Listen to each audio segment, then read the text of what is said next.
We've listened to 15 of the greatest hits by George and Ira Gershwin for this special Gopher Day episode. And I listened to it once yesterday. Welcome to Spin It.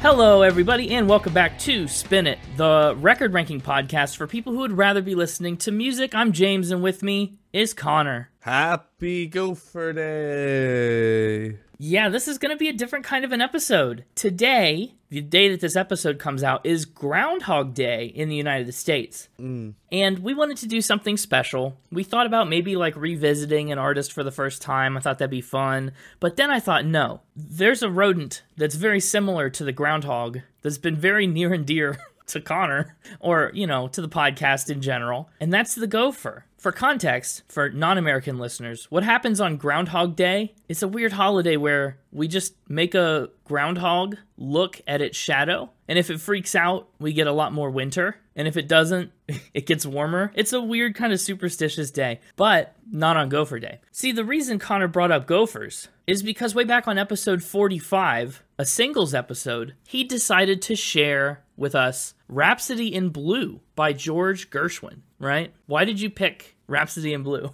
Remind us. Because it's an awesome song. Because it's an awesome song. We hadn't really done any orchestral classical style music at that point in the podcast. It's true. And at the time, I was a bit of a skeptic. I mean, we're doing this singles episode, but we were trying to live listen to music and react in real time. And the first song he pulls out is this 16-minute, like, multi-movement suite. And I was flabbergasted. And as we went through it, he illustrated what he thought about as he listened to this song, right? You called it the song you want to play as you're descending into madness. Yeah.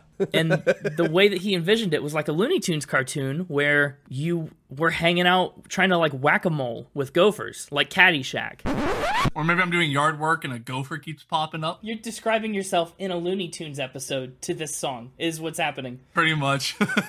And so in the scenario with the gopher, right now I'd be like hammering a bunch of different holes as he's going, as he's going down that, and then bam, there, the gopher's back, ah! Playing whack-a-mole. Listen, this is what I think about when I listen to classical music. This is it? Are you sure you haven't already had your descending into madness montage?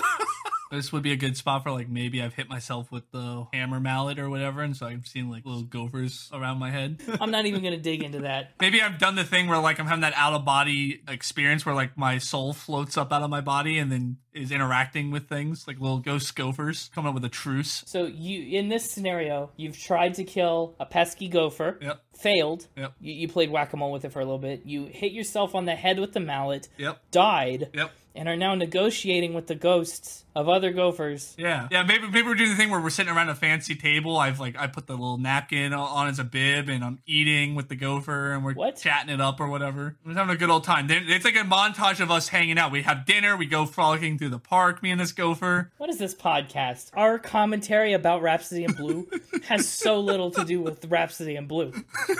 But yet so much. It's debatable.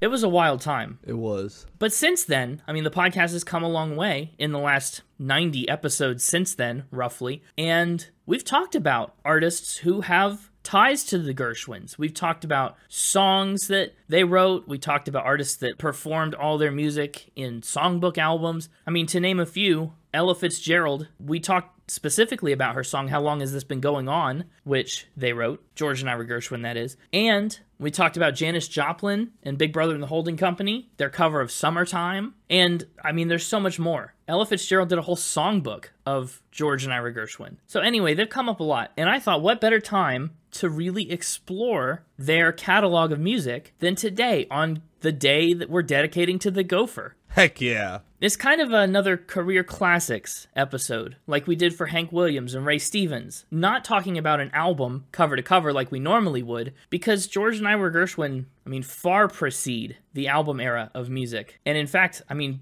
almost precede recorded music in general. A lot of their stuff is meant to be played live, you know? I think it's a very unique episode in that sense. But we're going to kind of structure the episode a little differently, right? Since we're doing songs that span their career, we're going to kind of walk through their careers over the course of the entire episode with details about the songs interspersed. And I mean, we'll put Factor Spin at the beginning after a little bit of a pre-blurb about their humble beginnings, their origins, and then we'll go from there. I'm excited. What do you think of all these songs? I mean, just generally. Were you stoked about the concept? I was very stoked about the concept when you came up with it. Good. Now, I don't know how you discovered Rhapsody in Blue, but... performed it. Oh, really? Yeah.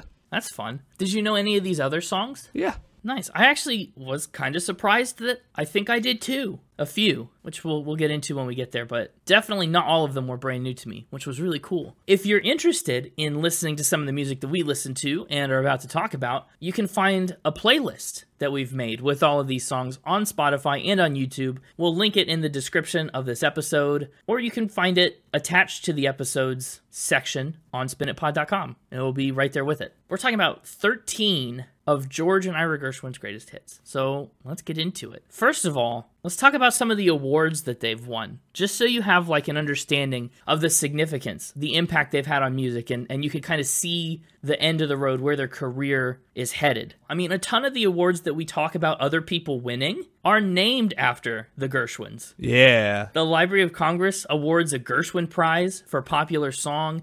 UCLA named their Lifetime Musical Achievement Award for the brothers, and they actually wrote UCLA's fight song. It was a gift to the school. There's a Gershwin Theater on Broadway. There's a hotel, a middle school. I mean, so many other things that bear the Gershwins' names in New York City. Individually, first of all, George Gershwin is estimated to have been the wealthiest composer of all time. His estate actually continued to collect royalties on all of his work until 2020, when a good big chunk of it entered public domain. So that's fun too. We don't talk about a lot of music that's in the public domain simply because music takes a really long time to enter the public domain. Yep. So that's cool. Also, all of the works and papers of the Gershwin brothers are preserved in the Library of Congress. George Gershwin earned an Academy Award for Best Original Song in 1937, a posthumous Pulitzer Prize in 1998, and he was inducted into the Long Island Music Hall of Fame in 2006. Eventually. I mean, that's a long time later. I don't know when the Long Island Music Hall of Fame was founded, but wow, 70 years after his death is a long time. Ira Gershwin has a namesake literacy center on New York's Lower East Side, which provides language assistance for immigrants and ESL people. He's also earned 3 Academy Award nominations, and he got his own Pulitzer Prize way back in 1932, 56 years before George did. Both brothers were awarded the Presidential Medal of Freedom in 1985, and here's a fact, they were just the 4th and 5th songwriters to receive the medal, behind George Cohen, Harry Chapin, and Irving Berlin. Some big names. So that's where their career ends. That's where we're headed. Heck yeah. To that award-winning legacy of a career. But where they started is a different place altogether. Brothers George and Ira Gershwin, they combined to create some of the most iconic songs like Rhapsody in Blue and Summertime and all the ones we're talking about today. Just so many songs and musicals. Stuff that even if you haven't heard of it, it's inspired a ton of stuff that you have heard. It's so impressive. Ira was a lyricist. He's the older of the brothers. He was born in 1896. His younger brother George was a composer, and he was born 2 years later in 1898. Their parents were from Eastern European Jewish families, and after they met in Lithuania, they immigrated to New York City and lived in a tenement building in Manhattan. So, I mean, that's a hard lifestyle. Tenement buildings were not fun. Ira grew up as an avid reader and writer, kind of what you'd expect out of the lyricist of the two.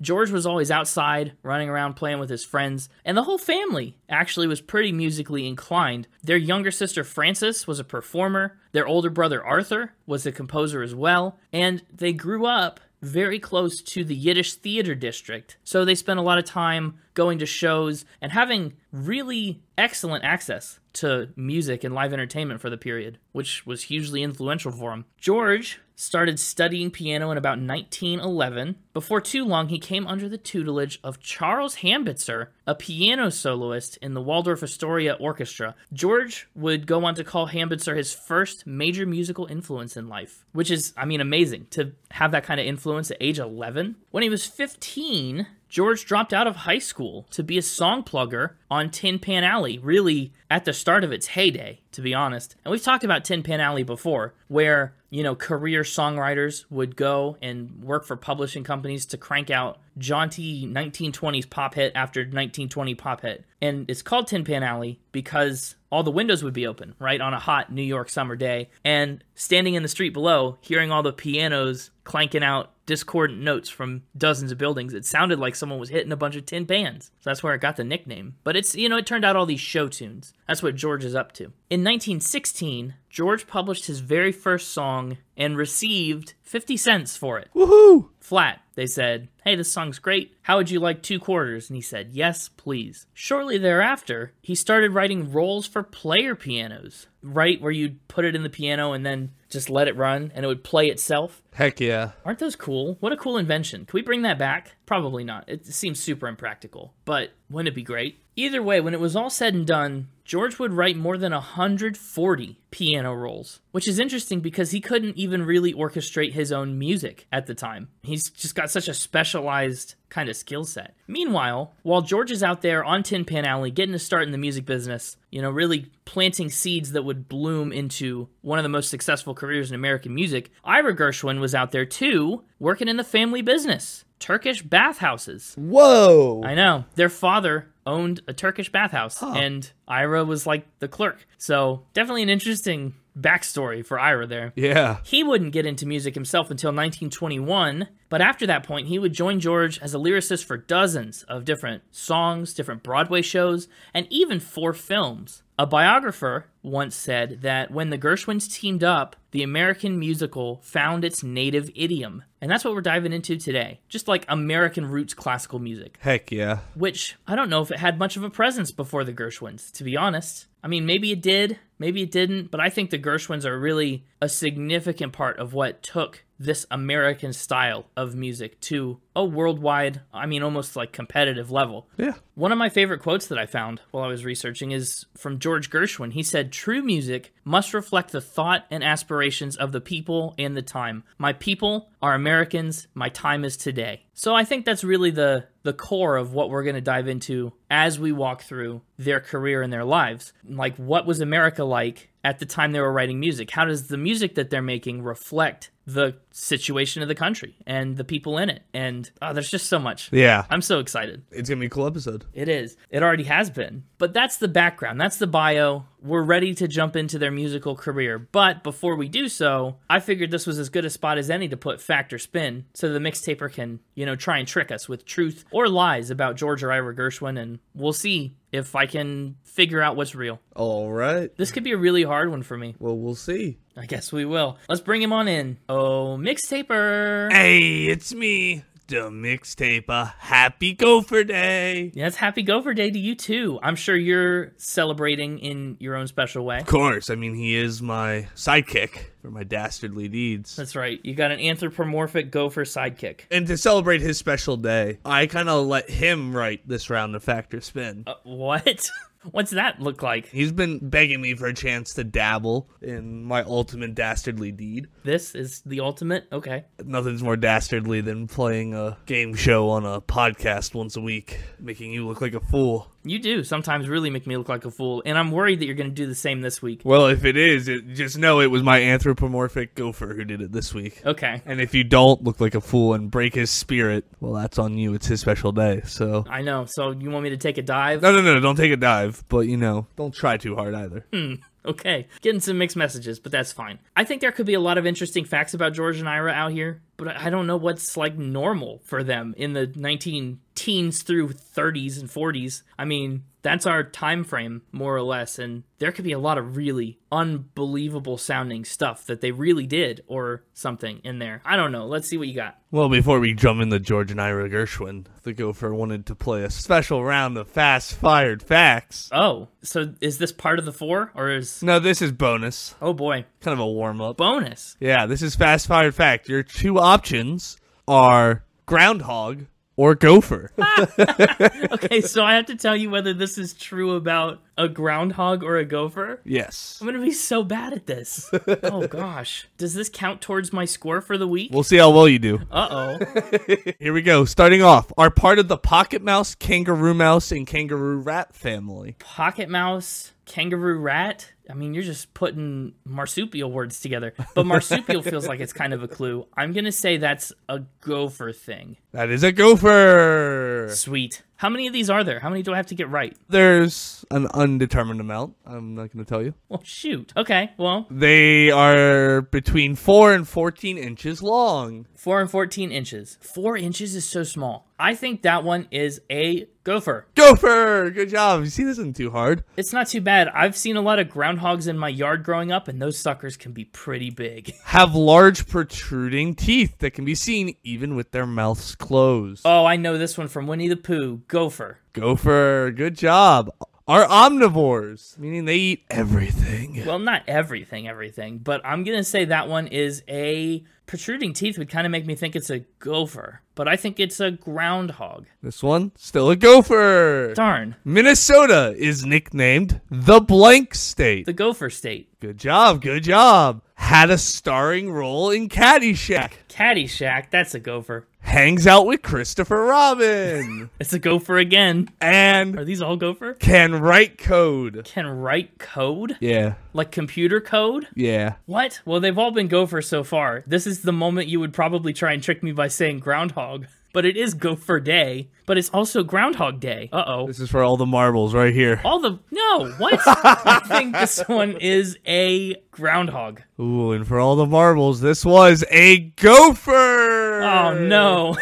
They were all gophers. I thought maybe it would be a groundhog because you know how we celebrate this silly little holiday where we make the groundhog look at its shadow and predict the weather. I thought it would be very much like an American kind of thing if we said, wonder if we can make the groundhog write code to predict the weather instead. And then they just like did something scientifically to it to like, wow, look, he typed a bracket. Now he can write code. I don't know. What do you mean can write code? What's this really? The mascot of the Go programming language is the Gopher. Okay. Well, is Go even a popular programming language? I've never heard of it. Yeah, it's a statistically typed, compiled, high-level programming language designed by Google. It's syntactically similar to C. Oh. But also has memory safety, garbage collection, structural typing, and CSP style concurrency. Isn't C like super outdated now? Not really. I don't know. Either way, I'm pretty proud of how that went. These were all Gopher, and the Gopher put a comment here at the bottom that says, we don't acknowledge groundhogs on this podcast. I guess not. Okay, well, that's Groundhog or Gopher. 6 for 8, I feel like that should be a point for me. Well, there was 9 of them, so. Were there? 6 for 9 is 2/3, so. Oh, wait, no, I skipped one. There was 8. Okay, I was going to say, I was pretty sure I was keeping count. Sorry, I forgot I purposely skipped one. 6 for 8 should be a point, I think. Yeah, well, except all the money was on the last one, and you got it wrong, so sorry. Iffy. But now into George and Ira Gershwin. Yes, please. Let's get to the boys here. Teach me more. Will I Gersh win or will I Gersh lose? George and Ira is not their real names. Ooh, George and Ira are not their real names. What are their real names? Gershwin, so I guess I should clarify. George was born Jacob. Yeah, they're both Gershwin. And Ira was born Israel. I see. I can't even lie to you. It's a holiday. I know this is true. Darn it! This is a fact. Darn it! Sorry. I know this because they also changed their last name when they immigrated. They were Gershowitzes for a while, and then they kind of Americanized it further. And you didn't have it in your rundown. I didn't because I don't know. I knew we'd have a lot to talk about, and so I wanted to kind of keep things moving, and I excluded it, but here we are. My apologies. I think this is a fact. I'll lock that in. This one's a wash, so we're just going to skip all this. Cut it. Oh, okay. Well, we might have to retool some things around the first part. You know what? That went so poorly for you since, all the money was on the last one. I think we will count that as our first round of Factor Spin. You lost, so that's 1 point Gopher. Good job, Gopher. Oh, man. But I wanted to keep the real names in there. Too bad you have to find a way to bring it up later. That's what you get. Well, I was just trying to be honest. I couldn't keep up the lie. And on the Gophers Day, how could you? Okay, well, if that's going to count as one of the rounds, but I got 6 out of 8. Oh, come on. Yeah, but you missed the one that mattered. I'm sorry, I don't make the rules. The Gopher does. That's not, whatever. I don't believe in that. That's so annoying. Did you know they were both also painters. Interesting. What are they painting? While they're writing music or before or after? While. Okay. Yeah. What are their subjects that they're painting? Landscapes, people, scenes, abstract stuff? A lot of people. Okay. How'd they get started with this? As kids, they were both into, drawing and painting, and just kind of was a hobby that they did. Just kind of stuck with them? Yeah. Have you seen the paintings? Who's the better painter? I don't know if I've seen any of Ira's paintings. Oh, you should look one up and tell me who's the better painter.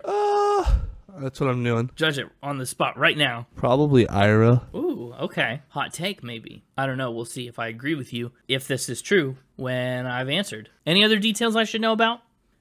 I'll take your silence to mean no. They both collaborated on a painting. Oh, really? It made it into the gallery at the Michigan School of Music, Theater, and Dance. Michigan? I don't know. Do they have any ties to Michigan? Oh, actually, they do. I think I read about this a little bit. Not the painting part, I don't know. But their entire collection of works is like on loan to the University of Michigan right now for them to do studies and analysis and cataloging, and all kinds of like really interesting stuff is happening with the Gershwins' work at Michigan. So that's the tie. That would make sense. Well, there you go. In any case... Were you about to lock in an answer? Oh, you were going to say more about the painting. I was about to lock in an answer. It's called Soaking Up the Sun. That reminds me of that other song from like the early 2000s. Soaking Up the Sun is a beautiful title. It's a picture of some animals in a meadow just enjoying the sun. Just soaking it up. I'm surprised it's not something in blue. Well, I'm going to say that this is a fact. I think the Gershwin brothers were artists in both senses of the word, musical and visual. I'm going to lock in fact. Well, here's the painting that I was talking about.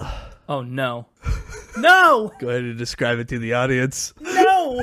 Well, the painting is several gophers sitting in a small pond, soaking up the sun. This is a spin. But that's just the only part that's a spin, right? Is that specific painting. The painting and the fact that they worked together on a painting and that it made it into the Michigan Music Theater and Dance Gallery. Okay, so they are both painters. Oh yeah, that part was true, but that part was too obviously true. Darn it. Yeah, I guess so. Well, you did a really great job putting it in the Michigan thing, because I was surprised to read about the University of Michigan taking all of their stuff and their works, but it was, memorable enough to stick with me that I remembered it, and that really sold me. I was already sold because I figured they probably both painted. What else did you do in 1911? But darn. Wow, that makes me mad. I can't believe it. Hey, remember, I didn't do this. Yeah, okay. So, just to recap so far. I got 6 out of 8 right on the first one, and I got it wrong.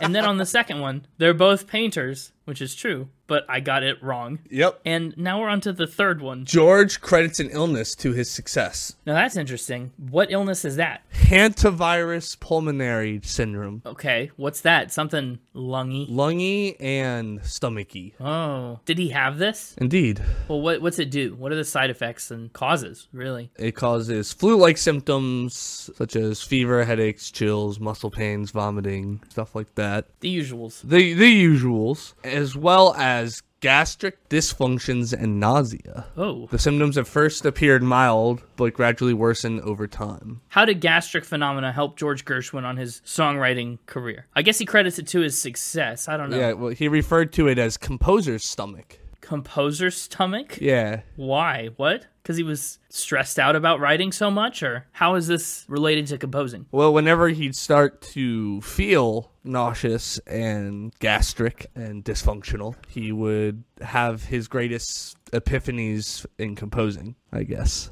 Really? So when he got a big old belly ache, he knew that something good was going to happen. He uses the word breakthrough. So, usually, if he was really struggling with something or he couldn't get something right, usually one of these fits would bring about the breakthrough he needed. And so he called it his composer's stomach. Wow. I love that. It's like old people, sitting on the porch and they can feel the weather with their knees. It's like that. He gets a premonition with his gut. He knows that something great's about to come. That's really fun. How often does this happen? Once per song? I don't know. It just says that they first appeared in his youth and worsened over time. But despite his health struggles, he continued to work tirelessly. In fact, he composed some of his most famous works during this time period. So, maybe Rhapsody in Blue had a couple composer stomach moments. Who knows? Had a couple of fart moments. Yeah. Wonder if I can hear him. However, over time, it did take a toll on his overall quality of life, I guess, as they got worse. I would imagine. George Gershwin lived, a rough life, all things considered. His death, which we'll get to eventually, is a little rough. But I think this is interesting. I'm going to say that I believe it. I think that's a really cool ability to have. I think that'd be, obviously painful and not ideal in any way. But what a unique story. I like it, and I'm going to say it's a fact. George Gershwin, tummy ache survivor. Actually, I think it's part of what led to his death. But well, I thought it was the brain tumor that led to his death, but sure. Oh my gosh.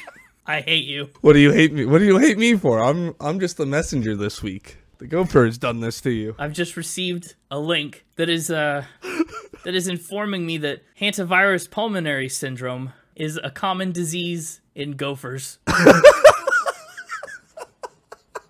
This is a spin. It's a spin, but it's true about gophers. So do gophers credit their success to this disease? Yeah, I would say so. That's exciting. Do they have major compositional breakthroughs when they experience gastric dysfunction? Oh, well, that part's still true about George Gershwin. What? George Gershwin did have gastric dysfunction that he called his composer's stomach, but it was more of a thing that caused him to not be able to work, and he felt he got the dysfunction from being a composer. Wow. The stress, it's kind of like where you started off, the stress of all the composing led to him having nausea and gastric dysfunction. But yeah, and it just happens to also be true about gophers. In a certain sense, yeah. I can't believe it. The coincidences in this episode being Gopher Day, it feels kind of unreal right now. Yeah, I had to Google gopher stomach illness, and You didn't have to. Well, I didn't have to, but that's what I did. You could have just let it be true, Yeah, you're not doing too great. You're 0 for 3 so far. Boo-hoo. I don't know about all that. This one is the first miss that I feel like is legitimate because it's all about this hantavirus pulmonary syndrome and the breakthroughs after the stomachache things was false. Like, this one feels like a genuine spin. The other two, I think I got right, but that's neither here nor there. Well, it is there, but it's not here. If I was impartial, I can maybe see why the first one would annoy you, but these last two have been definite misses. Okay, well, what's coming up last? He had a custom composing desk built. Ooh, fancy schmancy furniture. What features does a custom composing desk have that a normal desk would be lacking? What does a composer need? It had special drawers, Ooh. an inkwell built into it. That seems like a pain. And a built-in pencil sharpener. Whoa, that's cool. And that seems useful. How much did he spend on this custom composing desk? Time to play everybody's second favorite spin a game show. Guess that dollar amount. Yep. I don't know anything about the price of desks in the early 20th century, but I'm going to say he probably spent $200 on it. Maybe. Oh, do you not know? Oh, I have no idea. Okay. Well, it's possible that he spent $200 on it. But special drawers? Did he just want that? For holding his music, his sheets and... But why couldn't normal drawers do that? Wrong sizes and stuff, I don't know, maybe. I don't know either. Okay. So, did he compose much on this desk? Are there any well-known Gershwin works that came from this tabletop? Or I guess, when did he buy it? Because I can probably assume that most stuff after he bought it came from the desk. I don't know when he got it, actually. Oh, okay. Mysterious. It says it was used by him while working on Porgy and Bess in the 1930s.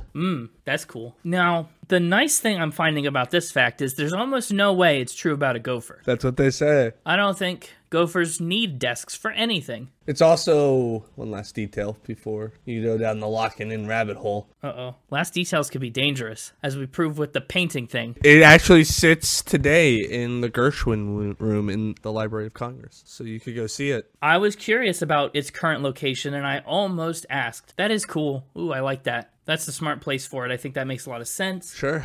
Everything checks out with this fact. I'm going to say it's probably true. I think, obviously, as the world's wealthiest composer, allegedly, apparently, I think he can afford a nice desk on which to do his work. Seems like something you'd want to invest in. Locking in fact? Yeah, can I get one right? I don't know, you tell me. Here's a picture of the desk. No, that's a picture of just a gopher at a desk.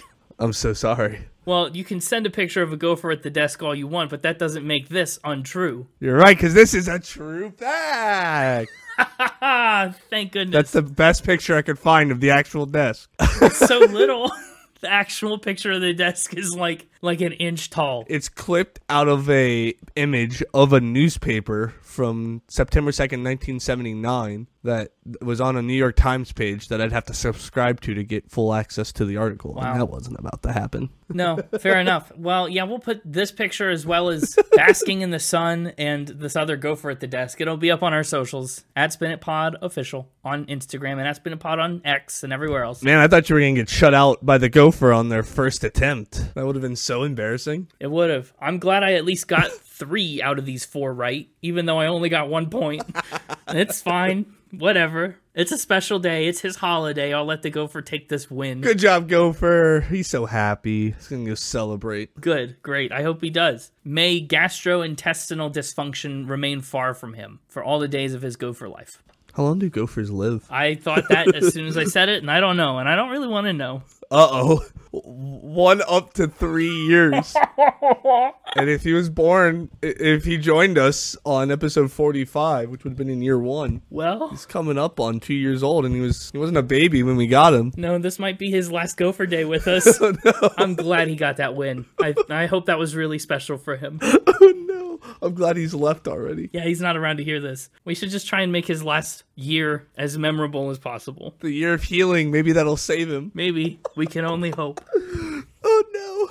Okay, well, I'm out of here to go celebrate with my buddy. So have fun with the rest of the episode, loser. Until next week. Yeah! Thanks. Oh, gosh. Well, there he goes. That was a chaotic round of factor spin. I did not expect so many gopher spins. Welcome back, Connor. I can't believe you didn't see the gopher spins coming. It was gopher week. I can't believe I didn't either. I guess I should have known. But let's get into it. Let's walk through the Gershwins' career. Now, we're not going to talk about Rhapsody in Blue in full again. I've learned my lesson about that one. Oh, yes, we are. We're going to talk about it. We'll hit all the bullet points when we get to it over the course of his life. But I figured it'd be fun if we walk through the songs we're going to talk about chronologically, from earliest to latest. Sure. And kind of followed the arc of the era of Gershwins. And also, just another little side note at the top of the career song list, they wrote a lot of songs. You know, George and Ira, they were quite a prolific writing pair. So there are a lot of songs out there that we could have picked from. I scoured the internet and playlists and lists people had made of rankings, and I tried to find 13 of the most emblematic and iconic pieces of work that the Gershwins put out. So I hope we've kind of captured a pretty good scope here. I think we have, just in terms of style and time period and fame. But hey, if you've got another Gershwin song that you love that we didn't talk about, send it our way, because I want to hear it. Heck yeah. I'm a fan. This episode has fully, turned me onto the Gershwins. But the first one we're talking about is Swanee. Swanee came out in 1920. It's George Gershwin's first national commercial hit song. And in fact, it went on to be the biggest selling work of his entire career. Swanee charted in 1920 for 8 weeks, 9 of which it was at number 1. And it sold more than 1 million copies of sheet music, which isn't a stat we have for most contemporary music today. But it also sold more than 2 million records. So that's a lot of music. That is a lot of music. Now, Gershwin guy, I mean, you're the one that introduced Gershwin to this podcast, so I'm dubbing you Gershwin guy, slightly ironically, but... I'll take that. Yeah. Okay. Gershwin guy, did you know Swanee? Did I know Swanee? I mean, you could say it all you want. Did I know it? I own it. But no, I didn't know it. No, you didn't know it. Oh, okay. A new one. I thought this song was really, really fun. Swanee got stuck in my head a lot more than I anticipated it doing. You know, the first time you listen to an instrumental song or a classical piece, you never know how much of it's going to stick with you, how much of it you're going to follow. And I obviously gave this massive 2.25 hour playlist, a lot of spins in the time leading up to this episode, and Swanee was one that just kept coming back to my head while I was doing other things. It would just just pop right into my brain, and it was so fun. Yeah, I bet. It's only 2 minutes and 18 seconds long, or the recording we listened to anyway. Yeah, it's a faster one. It is, compared to some of the other ones on the list that we're going to be doing here. yeah.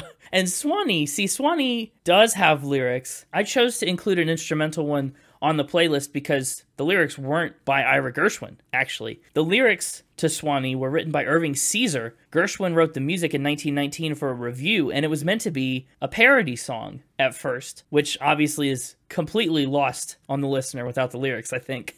But the lyrics reference the Swanee River in Georgia, and it's a song about longing to come home and be around family and places that you love, which is really sweet. And I don't know if that's necessarily conveyed by the music. And at first, actually, Swanee was a big dance number. 60 different chorus girls would do choreography on a dark stage with electric lights on their shoes to Swanee in 1920. That has to be, the logistics of that has to be so complicated. Yeah. I mean, we were impressed when people nowadays wore lights on stage, like Sufjan Stevens or the Red Hot Chili Peppers. I can't even imagine, like, walking into a theater in 1920, I light up a cigar at my seat because no one cared back then, and take a swig of my bathtub distilled alcohol because it was Prohibition season, right? And I sit down and I get comfy. I look up at the stage and all of a sudden, boom, all the lights go out and people with light up shoes come in, start kicking. That's so cool. But yeah, Swanee. Other famous covers were done by Bing Crosby, The Temptations, and even the Muppets. Nice. The Muppets? The Muppets, yeah. So you may have heard Swanee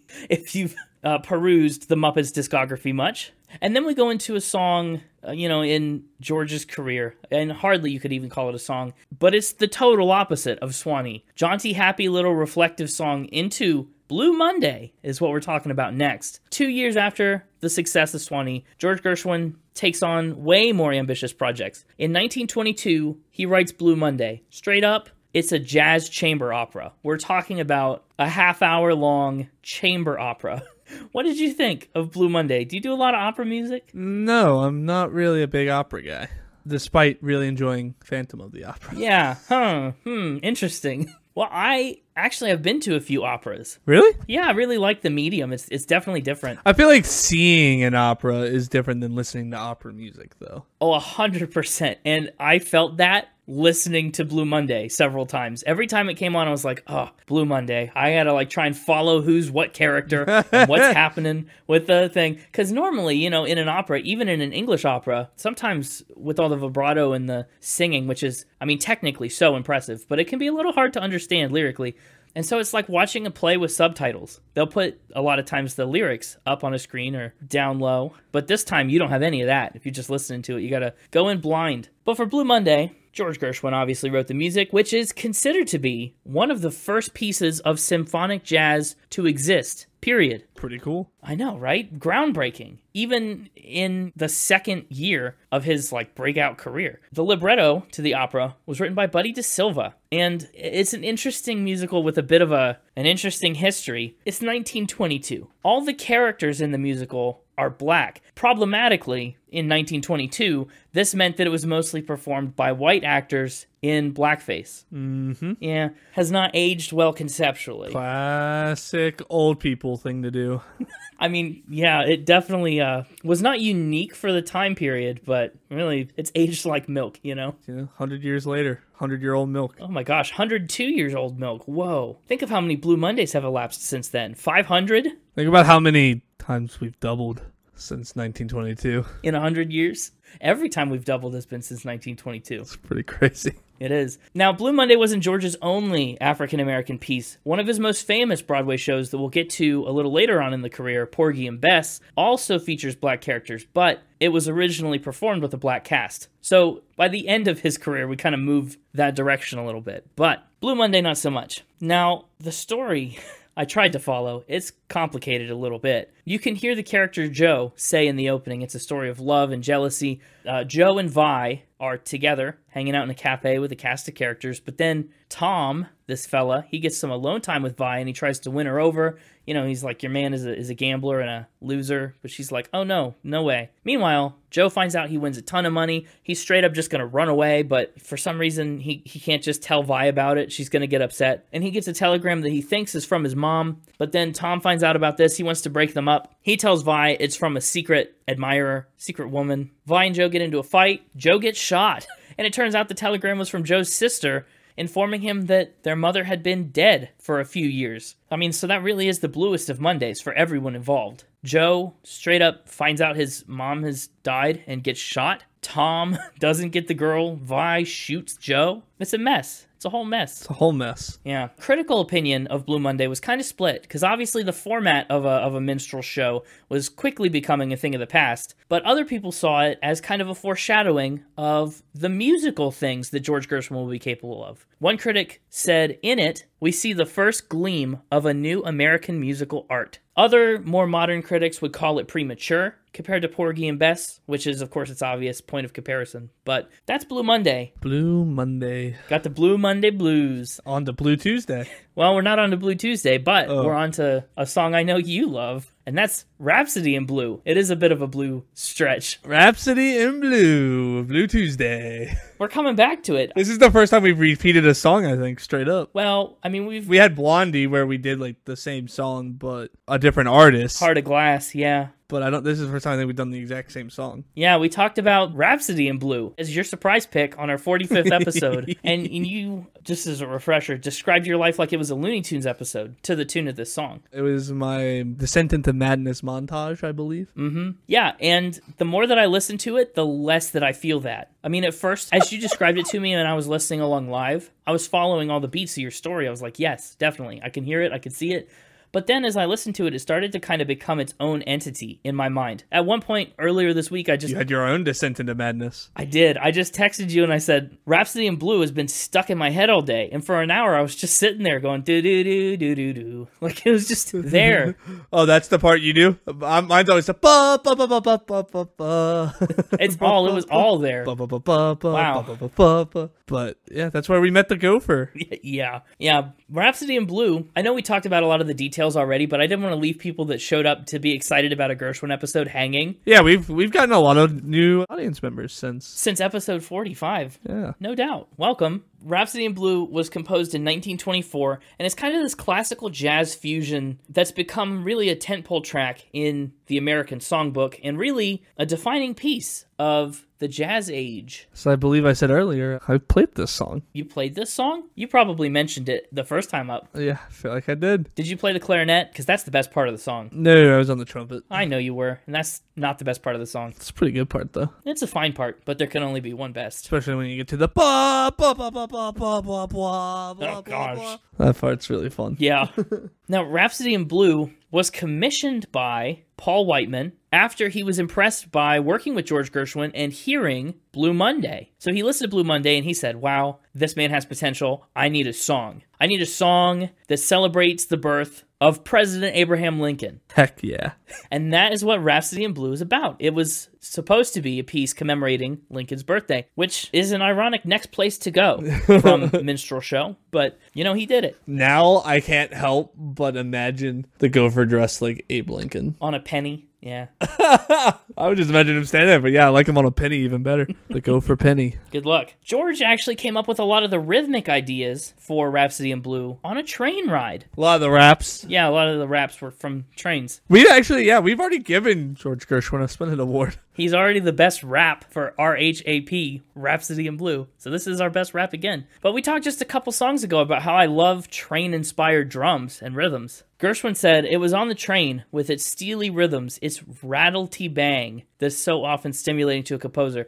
I frequently hear music in the very heart of the noise, and there I suddenly heard and even saw on paper the complete construction of the Rhapsody from beginning to end. The full rap. Yeah, full rap. He saw the whole thing. He said, no new themes came to me, so he must not have had any gastrointestinal disasters. But he said, I worked on the thematic material already in my mind and tried to conceive the composition as a whole. I heard it as a sort of musical kaleidoscope of America, of our vast melting pot, of our unduplicated national pep, of our metropolitan madness. By the time I reached Boston, I had a definite plot of the piece as distinguished from its actual substance. So there you have Rhapsody in Blue. It's an anthem of metropolitan madness and unduplicated national pep. Heck yeah. Right. Obviously, it would go on to be his most popularly known work, I do believe. And right around 1924 is when Ira Gershwin enters the picture in earnest. Woohoo! And he and George worked together on their very first Broadway show, Lady Be Good. But we're skipping over Lady Be Good, and we're skipping straight to 1925, Concerto in F. Now, this is a behemoth of a song. You put Rhapsody in Blue into our lives, and it's like a 16-minute, rhapsody. This is a 3-movement concerto, which, I mean, is just expansive. It's more than 30 minutes long. Yeah, but it's broken up. It is. You know, at this point, George has a few hits under his belt, starting to become a very well-known, very reputable name in American music. And in 1925, he wanted to write a piece that broke away from his jazz roots a little more. You know, we talked about how symphonic jazz musicals are showing up now, and Rhapsody in Blue is like jazz-infused, and he just wanted to branch out. So he started to write this 2-piano score that was much more of a traditional concerto, in, of course, the key of F, which is what led to the very aptly named Concerto in F. He wrote the 3 movements over the course of 3 whole months, a quarter of a year, from July to September. And he wrote it in a shack at the Chautauqua Institution, where he had orders that he was strictly not to be disturbed until at least 4 p.m. every day. He holed himself up in his little cabin with his little desk, maybe. I don't think it was here, but if it was, he would have been. And then he just worked and worked and worked. Nobody could bug him until 4 p.m. When it was done, he used his own money to hire a 55-piece orchestra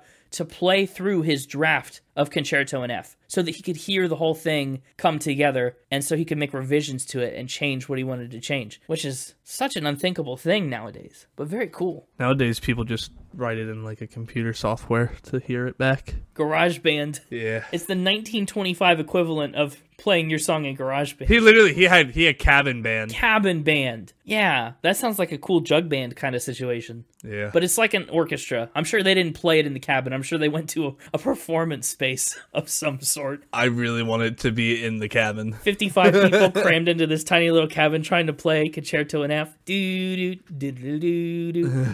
did you think about Concerto in F? It's got its moments for me. Are we talking about the whole thing, or are we just talking about the first Allegro, right? No, the whole thing. You want to talk about the whole thing? But I have so many things to say about each piece. Well, you could say things about each piece in specific. Yeah, I really liked it. I found it surprisingly listenable for its monstrous length. It's long enough to be an entire album. Really, we've talked about albums shorter than this. Yeah. But yeah, that's the order of the sections. The way things kind of go is it starts off with an allegro piece, faster, right? More up-tempo.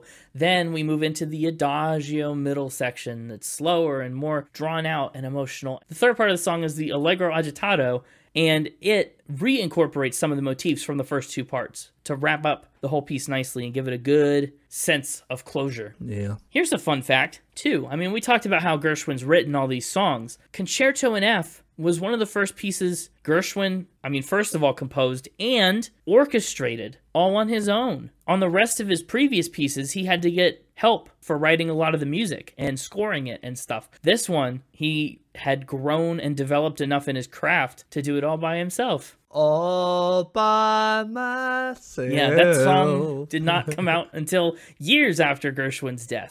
Spoiler alert, sorry. He didn't make it. What? No!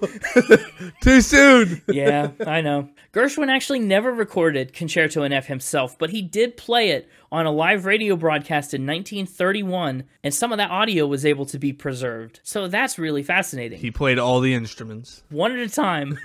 And here's what the second chair violin will sound like.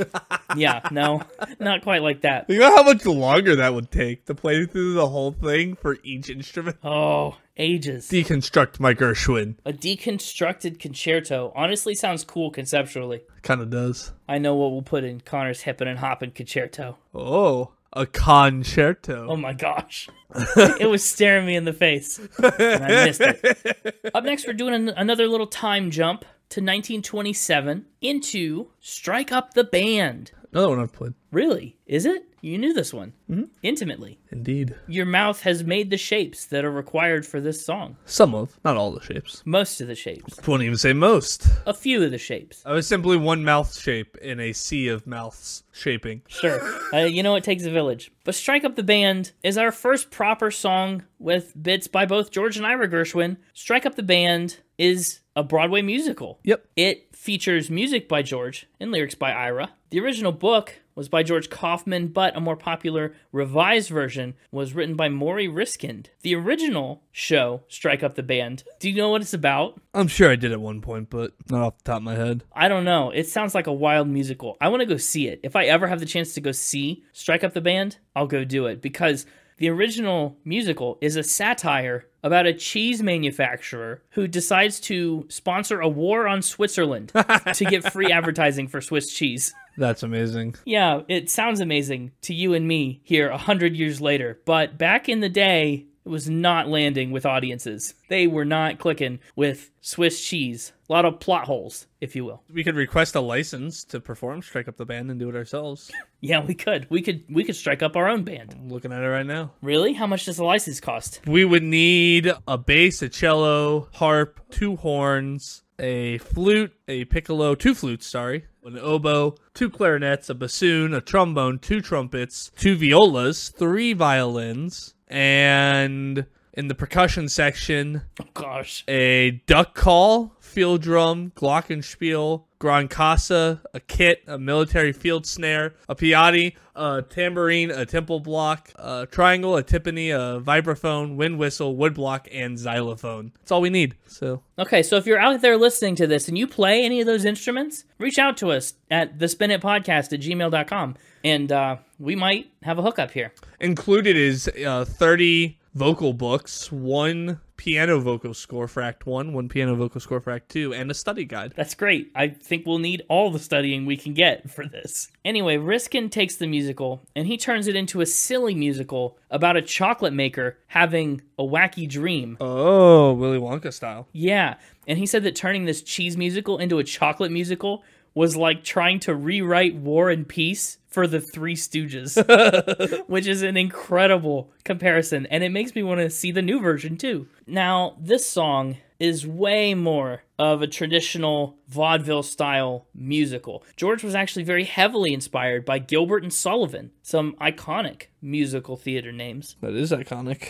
If you've been around musicals at all, you know the names Gilbert and Sullivan. Probably. Or if you know people named Gilbert and Sullivan, you also know those names. Probably. But I mean, look at the diversity in his catalog we've seen over 7 years. Jazz, operas, classical, vaudeville, fusions of any and all of these. I mean, it's just been so cool to listen straight through as his music evolves and never hear the same thing twice. It's true. Yeah. The overture to Strike Up the Band is one of the pieces that's kind of emerged as a standalone work, which is the one we listened to and are kind of half talking about today. And I think the overture actually stayed pretty constant between the 2 versions of the show. So that's a nice feature too. The musical also features the song Strike Up the Band, which was another one of the Gershwins' most famous works. And that's the one that George Gershwin ended up gifting to UCLA as their fight song. Heck yeah. They changed a couple of words, but it became the fight song. So yeah.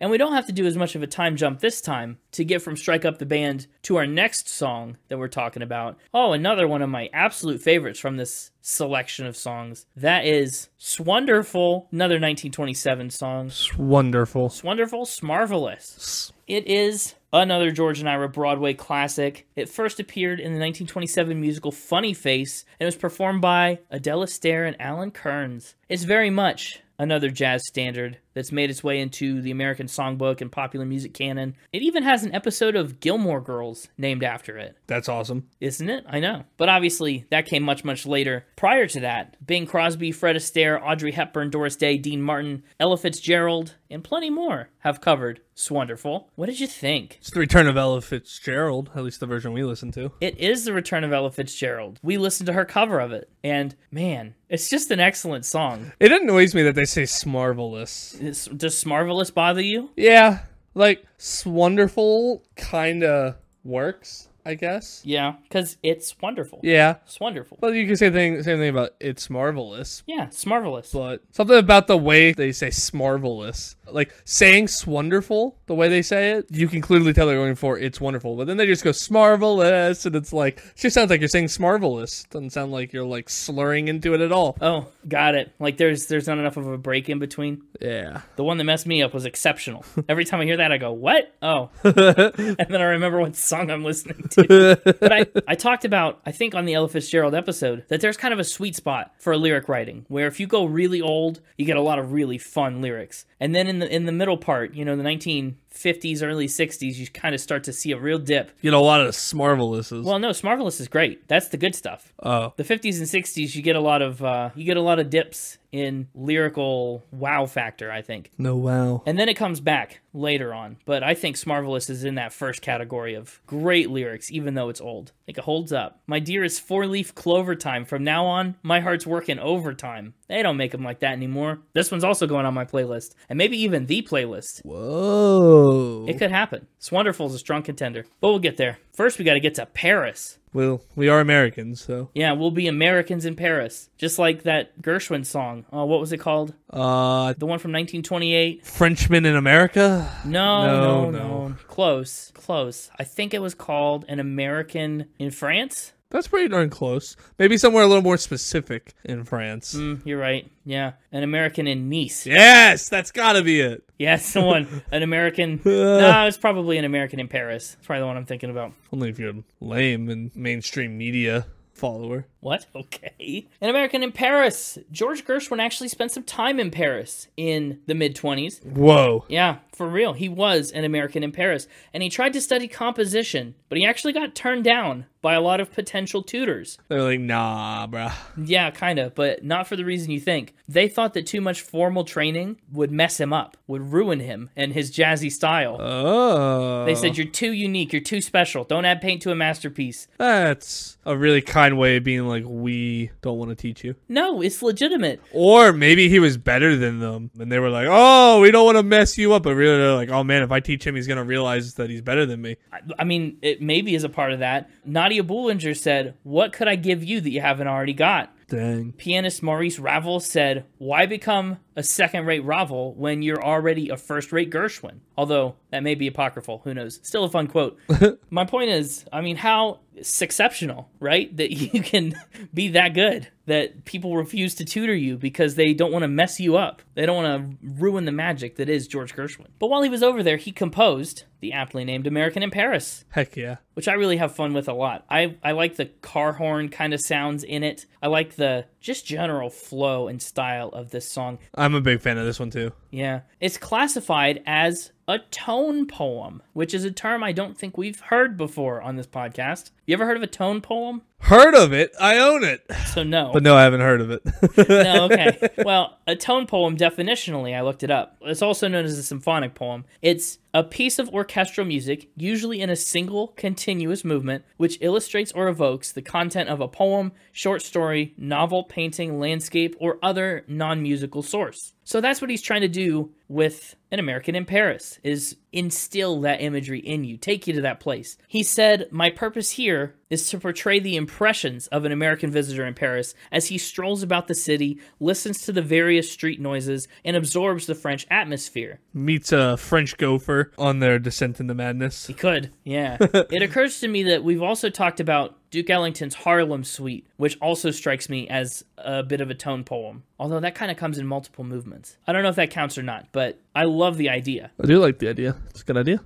Its American debut was at Carnegie Hall in 1928. Get this, less than 4 weeks after George Gershwin finished the composition. Wow. He finished it and sent it to the band and was like, hurry, get this ready. You got 28 days to practice. But it was conducted by Walter Damrosch, the same guy who commissioned Concerto in F, whose name I don't think we mentioned in conjunction with Concerto in F. I don't think we did. But he did it. It's the same guy. It's nice to have some familiar faces popping up all over his career. And of course, back to back here, I mean, I guess he really went through a tone poem phase in his mid-career, because we're talking about the Cuban Overture next is from 1932, another tone poem. It was originally called Roomba, like R-U-M-B-A, not like sweeper vacuum robot. He didn't know about those yet. But it was named after the Cuban musical style at the time, but they decided to change its title to Cuban Overture to make it feel a little less novel to the ill-informed, English-speaking American audience. And, much like An American in Paris, it was the result of a 2-week trip to Havana that George took in 1932. So I love that he's just going places and just composing music that is like that place to him. That's so cool. And so, I mean, I guess not unique to him, not to George Gershwin, but just in general, such an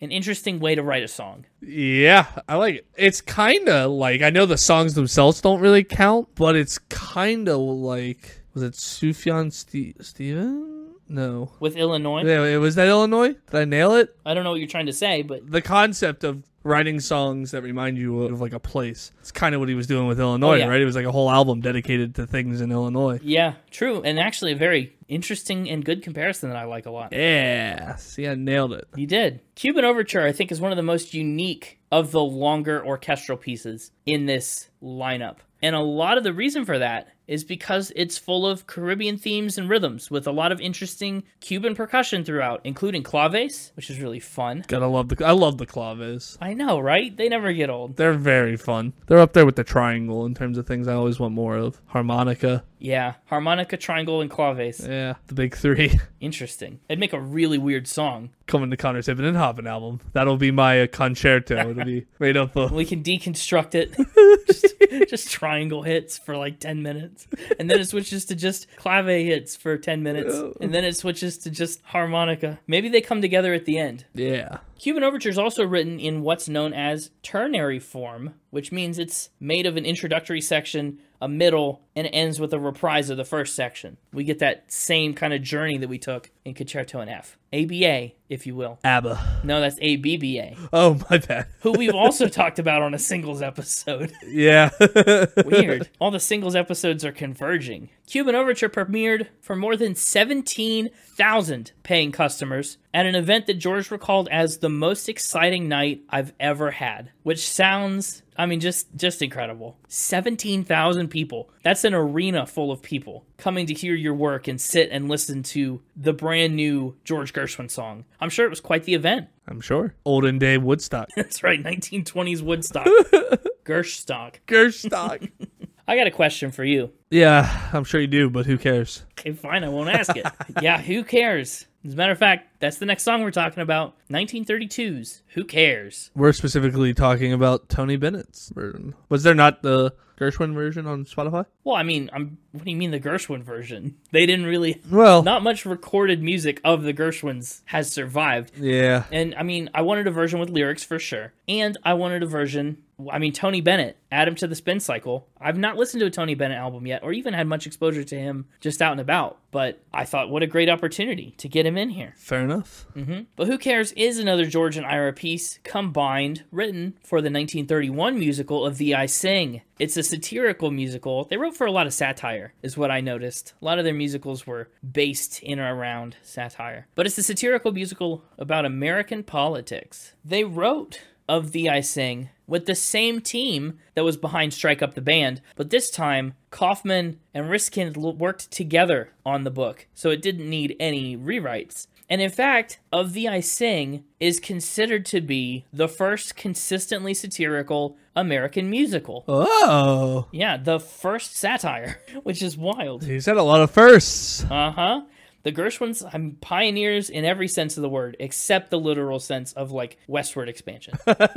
Well, you don't know. I mean, they're from New York. That's pretty far east. Well, the song, Who Cares, comes early in the show's second act. Contextually, what's happening is there's a candidate for president who is in love with a normal woman instead of the supermodel that his campaign tried to set him up with. A situation that we've seen echoes of in real global politics not so long ago. But he's trying to reassure the voters that it's fine if he loves this normal woman. You know, who cares? He's not with the supermodel. He's with this woman instead. Who cares? It actually does get reprised several times throughout the musical as well. I like how the song ends. How do you mean? Which part? What do you mean, which part? What part of the ending do you like? What elements of it? The very end. The part where it ends. It just goes, blomp, blomp, blomp, blom on the piano. Just kind of steps down really blomp, blomp, blomply. Yes. Also, we're back to Yonkers. Who cares what banks fail in Yonkers? Man, those Yonkers.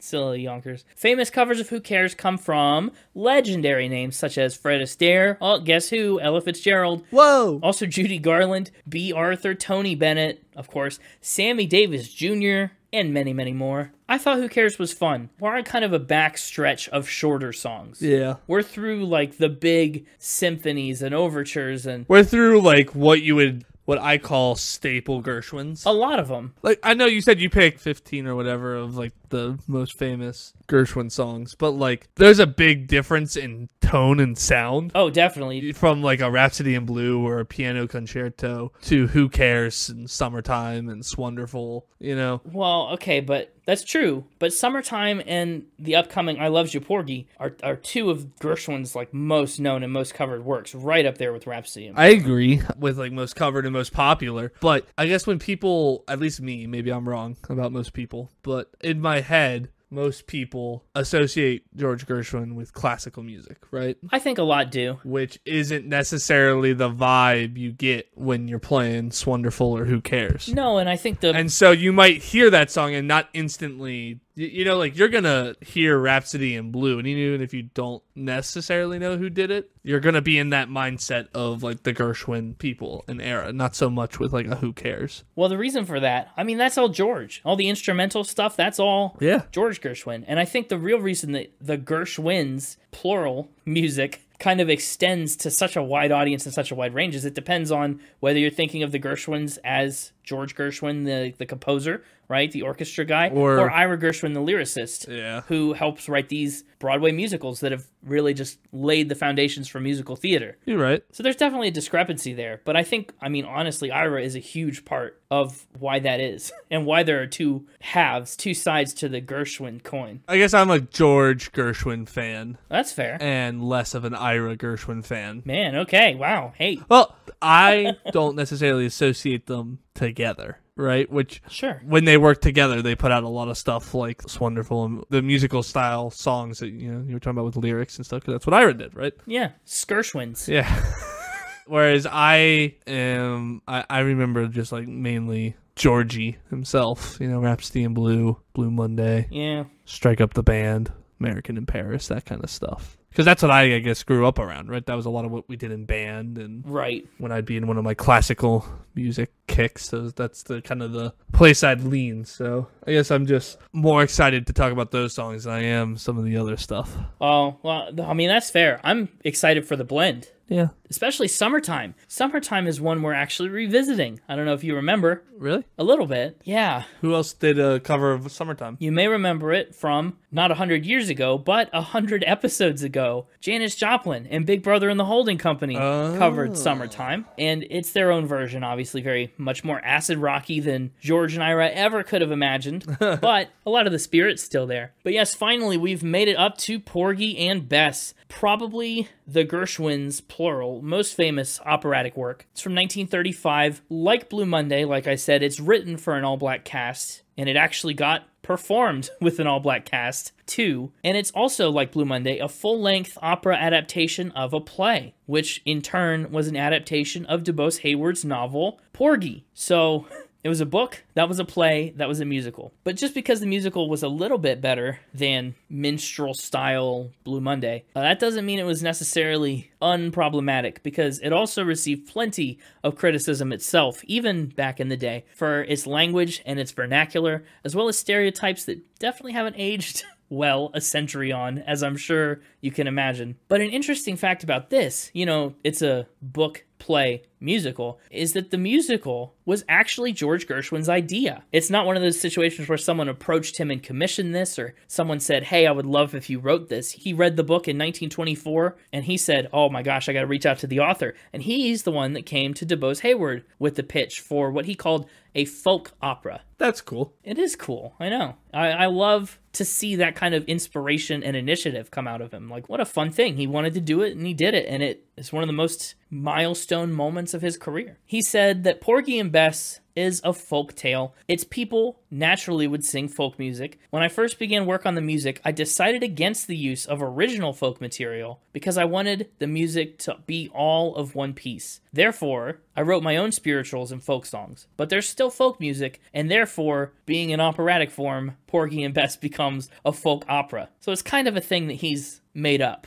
or concocted, this concept of a folk opera. But once again, George traveled to get the inspiration for his music. The story of Porgy and Bess is set in Charleston, South Carolina, so Gershwin spent a summer there to really get in the mindset of the city, and then he went home and spent 20 months on the score, almost 2 years to write Porgy and Bess. That's almost as long as we've been podcasting. It is. It's true. Yeah, what a long time. Porgy and Bess premiered in Boston in September of 1935 before shortly moving on to Broadway. One of the reasons it maybe took 20 months to write is that the initial opera had a 4-hour runtime with 2 intermissions. That's a lot. That's a heck of a lot. It's since been adapted, covered, and revised tons of times worldwide. As far as I could tell, the most recent major American revival of the show happened as recently as 2019. Oh, nice. Yeah. Story-wise, it revolves around the central character of Porgy, a beggar who's trying to rescue Bess from an abusive romantic situation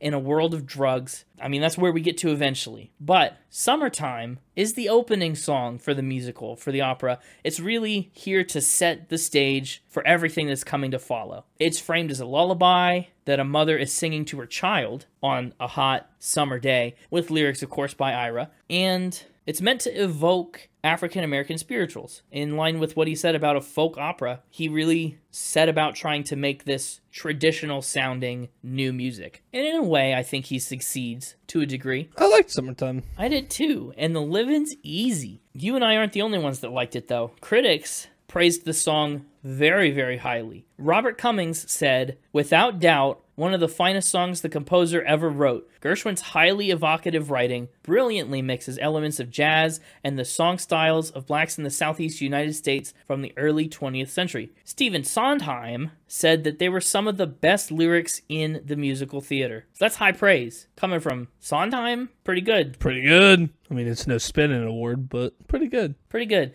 And I mean, for this playlist and all intents and purposes, we listened to the Billie Holiday cover of the song for the same reason that I wanted Billie Holiday in the podcast universe and on potential Spin Cycle track. But do you remember, well, I guess not if you had to ask if we did it before, but you remember the Janis version of Summertime? No. Okay. I was going to ask which one you like better. Oh, definitely this one. No way. Wow, okay. I think that at the time, wasn't the Janis episode like my lowest rated episode ever? I know it's not now, but it got a really low score. Let me look. I'll be darned. Yeah, it was your lowest score at the time. I remember not liking that one at all. Wild. Well, fair enough. Yeah, we did learn you weren't super big into acid rock, or maybe just weren't in the mood for it. Yeah. But that's Summertime. That's from the opening moments of Porgy and Bess. Later on in the show, we get I Loves You, Porgy. Now, it's from the same show, so I won't go over all the specifics and the details again. Also by someone we've done. That's right. The first version I heard of I Loves You, Porgy was James Brown's version of the song. It rips. Oh, it's so different. It rips? It doesn't slap? No, it doesn't slap. It rips. Nina Simone's version is the one we put on the playlist this time to listen to and talk about because she's got one of the most famous covers of it. Our episode on Nina Simone was number 77, by the way, if you're looking. But I love this version of the song. Oh my gosh. I listened to that whole Nina Simone album. And I mean, I liked it a lot. I had no idea that she could, like, crush a song like I Loves You, Porgy in the way that she does. It's so soft and tender and emotional and just captivating, start to end. I really loved this version of I Loves You, Porgy. Maybe I'm being dramatic. I really liked it. Really liked it, or like really loved it? Or kind of loved it? I mean, don't say I loved it, but I liked it. Okay. But this song, I Loves You, Porgy, kind of happens at a climatic moment in the show's second act. Porgy, he's temporarily got Bess away from Crown, who's her abuser, and this is Bess telling Porgy that she loves him and she wants to stay with him. And she's worried about how her ex will react. Of course, if he finds out that she's left him and gone, he might come back violently or be dangerous. And Porgy promises to protect Bess, whatever it takes. And so this song comes in this supercharged emotional moment. Man, I just feel like she sings the whole song in character so well. I don't know. I just love it a lot. And that could end up on my playlist pick too. I don't know. I'm guessing you're going to take something from the George Gershwin side of things. So maybe I should take an Ira type song to balance it out. No! We'll see. We'll see what it all comes down to here. This episode was inspired by George Gershwin. His brother's just here because why not? That's not true. They work as a team. We would not be doing Ira Gershwin if it wasn't for George Gershwin being on this podcast before. I don't know if Ira Gershwin would be a lyricist if it wasn't for George Gershwin. Exactly. So all the credit goes to George. I don't know about that. We're in disagreement. I think you should have to pay the piper. Is this episode not paying the piper? I think it's time for you to reap what you sowed back on episode 45 or whatever episode it was. It was 45. I don't know what I sowed. We'll get there. I guess so. Stay tuned to find out what I reap. Before we get there, though, we got to move to 1937, and let's call the whole thing off. The whole episode, really? No, Oh. no. We're talking about the song. Oh, my bad. Let's call the whole thing off. It's what a fun song. More Ella Fitzgerald. Yes, another Ella Fitzgerald and Louis Armstrong. Honestly, with Ella Fitzgerald singing 3 of these songs, it's almost kind of a George and Ira and Ella episode. Well, she did sing their whole songbook. Yeah. And I knew a touchstone point, like we did the episode on her. I know she's come up on the podcast before, and I picked this version because of Louis Armstrong. Fair enough. I wanted him on the spin cycle too. Yeah. Louis Armstrong. What a guy, what a voice. Let's Call the Whole Thing Off was by both the Gershwin brothers. It was composed for the movie Shall We Dance in 1937. Fred Astaire and Ginger Rogers performed the original version. And believe it or not, this is actually a song I knew beforehand. One of the few, I think, out of this catalog. Unlike you, I did not have very much Gershwin exposure. But this is that fun little, you say tomato, I say tomato. You say potato, I say potato kind of songs. Seems innocent and fun enough, right? But I figured out, I learned some things while I was researching this. We've kind of co-opted that little tomato thing into a, to each his own kind of thing. Yeah. But actually, the reason it's in here is that it, back in the day, was supposed to be used to illustrate this relationship that's built on class differences. Oh. One pronunciation and one partner in this duo was supposed to be, or come across as, sophisticated and refined. Yeah. And the other one wasn't. I say tomato, you say tomato. Yeah, something like that. You hear how sophisticated and refined that was?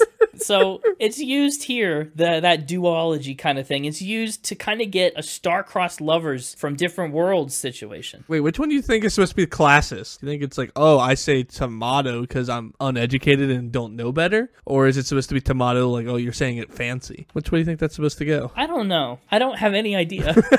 Like I said, the meaning has been largely lost to time. I mean, to us in modern day. A lot of expressions like that are backwards nowadays. Yeah. We really have a bad time keeping our idioms straight. It's true, we do. But to read through the lyrics, it looks like a stupid song. Yeah. because you don't know how they're supposed to be pronounced. You say potato, I say potato. You say tomato, I say tomato. It's just the whole thing. What do you think is the most egregiously mispronounced word? Ooh. I don't know. I know, and it's an easy guess once you think of it. I don't know which one. It's oysters and ersters. Oh, I was thinking that, but I thought that one came to mind. But I know somebody who pronounces it ersters. So, really? Yeah. I don't. Wait, are we classy or not? I don't know. Is the person you know classy or not? I don't know. Oh, we better call the whole thing off. Actually, I love also the subtle twist here, too, of it's better to call the calling off. Like, wow, what a mess. Should we date? Should we not date? Maybe we should call it off. No, we should definitely date. Let's quit breaking up.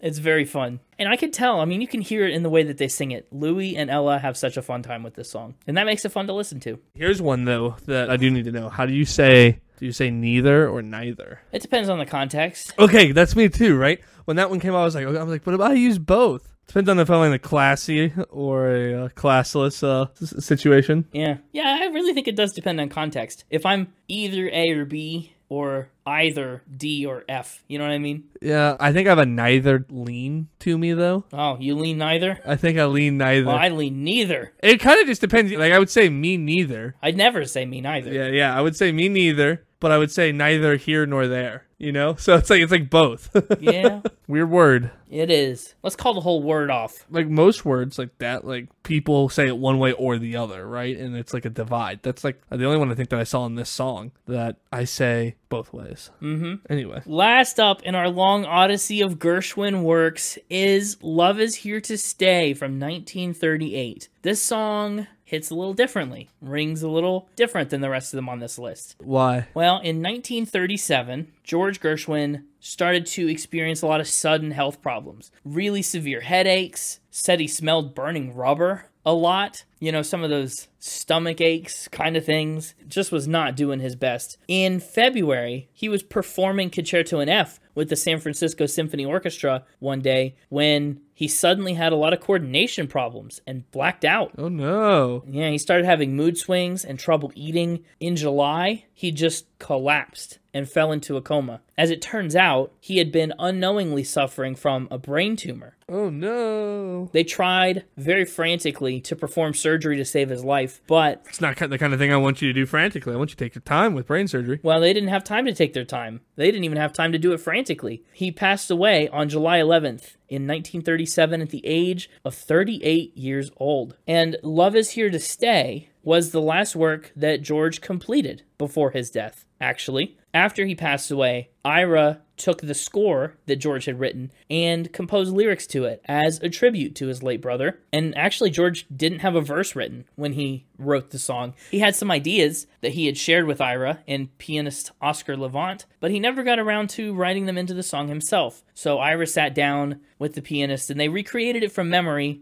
and worked that kind of added verse into the existing score. It made its debut in the 1938 film The Goldwyn Follies, but apparently they didn't use much of it. After this really frustrating meeting where they were trying to pitch the song to the film company, George and Ira, right, renowned world-famous songwriters, they had to pitch the entire score to a panel of producers. And, like, how humiliating. At the end of the day, it only ended up with, like, one chorus in the movie. They did all this work to prep it and get it ready, and it's a song by two of the great composing minds of multiple generations, and they just take that tiny little chorus. That's rough. Rough. Yeah. But since that time, obviously, it's had a ton of covers, from Frank Sinatra to Billie Holiday, to Ella Fitzgerald, to Pat Boone, to the Beach Boys' Brian Wilson. Oh. Yeah. Other than that song, Ira took a 3-year hiatus from writing to grieve his brother's death. But afterwards, Ira continued to compose with other writers like Jerome Kern,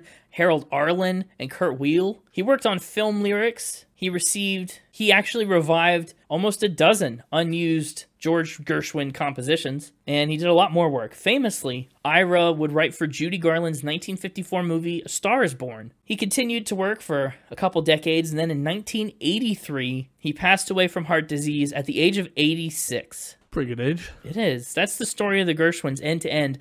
What an amazing legacy these two left on not just American music, but music in general. Well, not quite end to end. We didn't start. Did we start with when they were born? Yeah. Oh. Yeah, we started with their parents immigrating from Eastern Europe. Fair enough. We kind of got a little bit of a prequel in there. Yeah, we started before the end. Well, before the beginning. The end, from end to end. Before.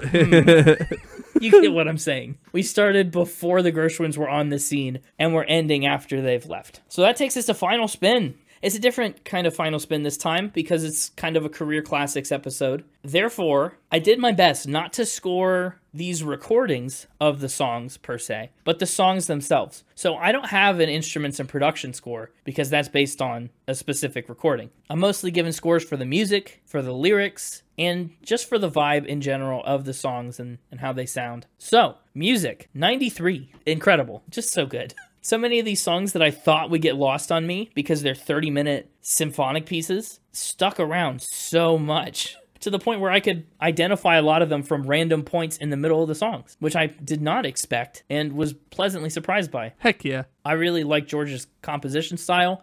I like a lot of his melodic choices, and I love the diversity in this collection of works too. Lyrically, 81, A lot of the songs don't have lyrics, so that is a bit of a hindrance. And a lot of the lyrics, to be fair, that we talked about today weren't written by Ira Gershwin, but a lot were. So 81 for lyrics. I think a surprising amount of them hold up surprisingly well today. No instruments and production score from me, but overall vibe 95. I really enjoyed getting familiar with these songs. I really liked learning so much about George and Ira Gershwin for this episode. You know, it's just been a really, really fun way to spend this Gopher Day with you. You want to do it again tomorrow? And the day after that?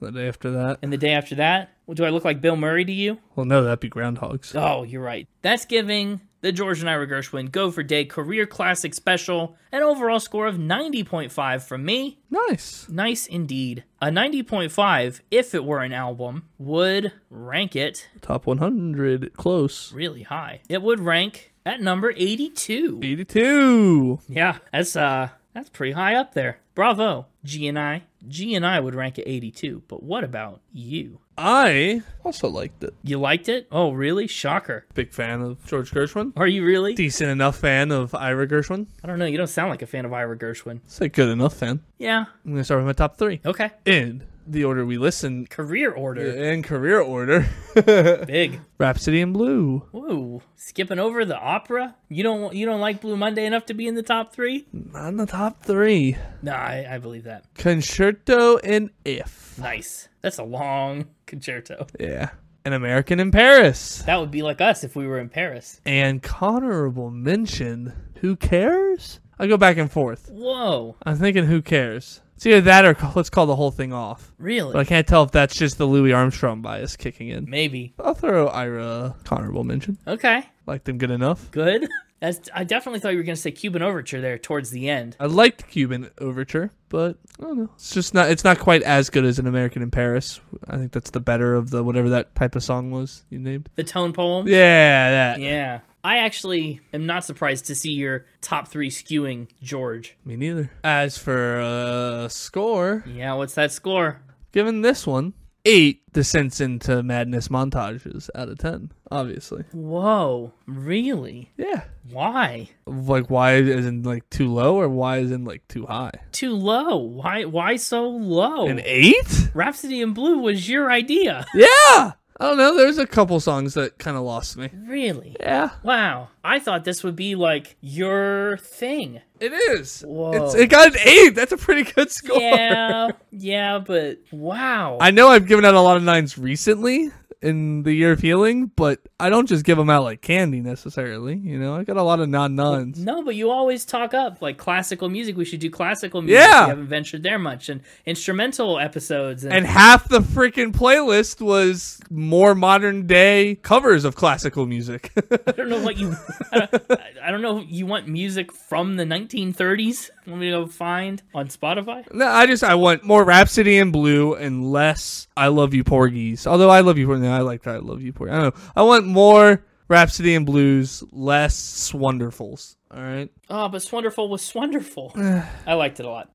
But you liked it an 8. I think if it was just Concerto, Rhapsody, American in Paris, Cuban Overture, you know, the non-lyrical stuff, plus maybe Who Cares and Let's Call the Whole Thing Off are passable. But I think some of the other stuff pulled me out of the Gopher Day classical instrumental music vibe that I was digging. Like, you talked about how long and how the concerto almost could have been its own episode or like its own album. It's an album length song. Yeah. If we'd just done that, it would have probably it could have been my second ever 10. Wow. I really enjoyed the concerto. That's more the speed I was expecting from this. Give me the concerto, Rhapsody in Blue, and An American in Paris only. Just those 3 songs, and you got perfect. You've got better than Ray Stevens on your hand almost. Oh my gosh. You know, those 3 are great. It's getting a high 8. Don't get me wrong. It's going right. You're going to hate this. It's going right above the Beatles, Abbey Road. So, you know, not much beat it up. That is a little tough to swallow. No, that's true. Here's a shocker, though. If I gave it a 9, it was also going above Abbey Road. So, you know, you were swallowing that either way. Well, that's true. I think my problem is not with where you put this, but where you put the Beatles. Sounds like you have a problem with where I put this, too. Maybe. My thing is, if we're doing an episode about career's greatest hits, yeah, I think to neglect those Broadway songs and those jauntier vaudeville stuff. I didn't say I had a problem with what you picked. For what the episode was, it makes sense to include them. Well, yeah, his career just necessarily includes those. Yeah, I think it made sense to include them. Just the inclusion of them kept it out of 9 territory. Fair enough, I guess. Are there any Gershwin songs you know of that I should have considered or added? Do you feel like anything was missing? That is a great question. Yeah. Well, I would have went with a different version of Summertime, first off. Well, versions, potato, potato. But you didn't have literally on the songbook. It's called like the songbook, The Man I Love, Slow and in Singing Style. If you look that one up and hit play on it, you'll recognize it, I think, instantly. Songbook, The Man I Love. The songbook's like a whole series of George Gershwin songs. Gershwin, The Man I Love. I might recognize that one a bit. The thing is, I couldn't pick all of them. We had to do some weaning down here a little bit. Yeah, no, you're right. You specifically asked what would I have picked instead of you, so thought I'd give you one. I know. Thank you. There's a Gershwin Piano Works playlist that I actually have saved in my library that I listen to when I'm in the Gershwin mood. You get in a whole Gershwin mood and you gave him an 8? You have a mood dedicated to the man and you gave him an 8. I gave what you picked an 8. That's more of a reflection on you than the man. All right. That playlist there has a pretty good Gershwin itch scratcher, if you will. Sure. Well, what are our itch scratchers going to be on the playlist? It is time to reap. It's time to reap. Time to reap. It's reaping time. Yeah, okay. You know, I think you should have to specifically pick the song you vetoed back on episode 45 from being picked, but then brought yourself here. So I think you should be forced to take Rhapsody in Blue. Forced? You're the one that banned me from picking it. And here it is again, coming for your karma. Well, I have to be honest, on episode 45, I picked your pick. You didn't pick Rhapsody in Blue. I picked, I guess, did you bring the Polar Boys? I thought you brought the Polar Boys. No, I brought Rhapsody in Blue. That was like the whole thing. What? No, I know. Wait, who did the Polar Boys? I don't remember. Didn't we have a limit on picking the songs that we brought for the playlist anyway? No. Not on that one. Specifically on the first one we talked about, but I said I really wanted to bring Rhapsody, and you're like, absolutely not. It's too long. You can't pick it. Not allowed. I veto it. Your exact words in the episode are, I veto it. Rhapsody in Blue? I warned you. Well, I won't veto it. Time for karmic justice. Are they really? I didn't listen that far into the episode. I'm pretty certain. I'm like 90% certain. You said it. Well, I won't veto it. You vetoed me from picking Rhapsody in Blue. I'm open to it being on the playlist this time. Yeah, but I don't want to pick it. Oh, really? Yeah, see? The truth comes out. No. The answer is I have 2 songs I want on the playlist from this, and I don't think you'll pick the second one, but you have a chance of picking this one. Well, it's true. What is your other song? It's not all of Concerto in F. Well, I was going to ask if that was on the table. No. You're going to veto me on George Gershwin again? Is that what you're saying? I'm not going to veto Rhapsody in Blue. I'll veto... Hey, I asked if we were going to talk about each of the sections as their own separate track, and you said, no, we're going to talk about it all together, so I should be able to pick it all together, because that's how we did it on the episode. Then the number of songs on the playlist isn't going to line up really fun with the number of episodes we've done. I'm sure is there not a version where it's all together? I looked, and I couldn't really find one. Oh, disappointing. Yeah. I won't pick that one because I wouldn't be able to pick out my favorite section. Okay. I'm a big fan of An American in Paris, though. Yeah, understandable. What are you wanting to pick? Here's the thing. I mean, picking both those songs totally excludes Ira. Yeah. First of all. It's not his episode. It's the Gershwins. Both. I would lean towards, well, since you hated Wonderful so much, I would lean towards I Loves You, Porgy. I don't want Nina Simone on the podcast again. We already got her on the playlist twice. That's going to be true for almost everything. It's just going to pop up as Nina Simone. They're not going to know that it was George Gershwin. Well, that's true. We'll know. No, we won't. What about Swanee? That had Ira on it. Oh, I do like Swanee. That one is fun. Ira's not really on Swanee either. Well, it says right there, George Gershwin, Ira Gershwin. But I am open to right that. Right on Spotify. It says both their names. He's credited. He didn't write it. He just didn't credit it on Spotify or not. I mean, you could pick An American in Paris because that had both of them, right? Or did it also only have George? No, that was just George. Ira was a lyricist. We did a Gershwin episode. Rhapsody in Blue and Swanee are both songs that sound like Gershwin when you hit play on them. I would really love to put I Loves You, Porgy on the playlist. I could be persuaded down to Let's Call the Whole Thing Off and Rhapsody in Blue. I veto you. You don't have a veto. You vetoed me last time with Gershwin. I veto you this time. Well, I won't veto it. How about this? I'll even let you take the version of Rhapsody in Blue that's from the symphony, the Chicago Symphony, the one that you brought on episode 45. Really? Yeah. It's like you're undoing my veto. Yeah, it is. In the year of healing. It's a reto. It's a reto? Let's reto it up. Yeah, in the year of healing. This is my step towards healing, is bringing Rhapsody in Blue back. Wow. Rhapsody in Blue, and let's call the whole thing off. Let's call the whole thing on. Wow. Dreams do come true. I'm glad we reached a consensus on that. That was very good of us. It was hard work, but we got there. But that's going to do it for this episode, I think. If you're new here, this is not quite our normal shtick. We usually do this exact thing, but we do it about an album. Yeah. Of my choosing and that Connor's never heard before. Sometimes mine. Sometimes Connor's choosing. It just depends. But stay tuned next week when we're back. Well, no, next week is the Grammy special. Stay tuned next week for the Grammy special. And then we'll be back to choosing albums all over the place. We're going to talk about the album of the year, Grammy winner. Heck yeah. And I promise it's really next week this time, not whatever happened to us last year when I forgot when the Grammys were. Better be. That happened twice in a row. We'd have to fire the entire scheduling department. I'd just sue the Grammys. Yeah. But we'll deal with that. In the meantime, you can find us wherever you get your podcasts, and you can find us on the web. Instagram at SpinItPodOfficial, Twitter at SpinItPod, X at SpinItPod, and at www.spinitpod.com. Don't forget the www, it's important. All three of them. Mm-hmm. Tell a friend who gets really bad gastric distress. Ooh. What was the word we used specifically? Tell a friend who has really bad gastric dysfunction. About the podcast? Yeah. Just go up to him and be like, hey, you have gastric dysfunction. Yeah, sure. We'll see you next time, and until next Gopher Day, keep spinning. And until next Gopher Day, keep spinning. And until next Gopher Day, keep spinning. And until next Gopher Day. You know, the thing for Groundhog Day is that the day repeats itself over and over.